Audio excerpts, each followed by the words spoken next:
আসসালামু আলাইকুম। মোহাম্মদ সবুজ হোসেন, কার্বন রিভাল প্রকল্পের অ্যাসিস্ট্যান্ট ফিল্ড এক্সিকিউটিভ হিসেবে ছিলাম।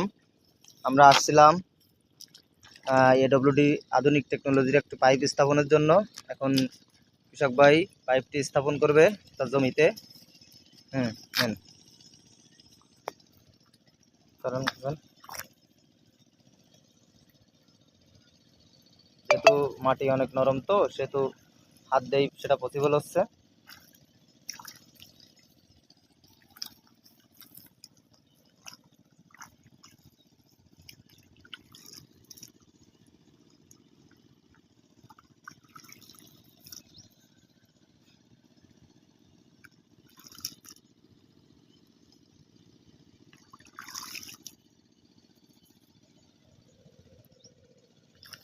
হবে না এমন এমন নাকি? ওই তো এরকম দিয়ে একটু চাপে দেন। থাক, আর করতে বুঝতে হবে। শক্ত হলে একটু চাপে দিলে পাইপটা বসে থাকবে না, বুঝছেন? হালকা তো চাপ দিয়ে দিয়ে। হ্যাঁ, এবার মাথায় মাথায় একটু চাপ দিয়ে দেন। হ্যাঁ, থাকেন আপেন আপেন আপেন আপেন সোজা করেন পাইপের। হ্যাঁ হ্যাঁ, ঠিক আছে। এবার এবার মাটি দিয়ে দেন, কাদা দিয়ে দেন।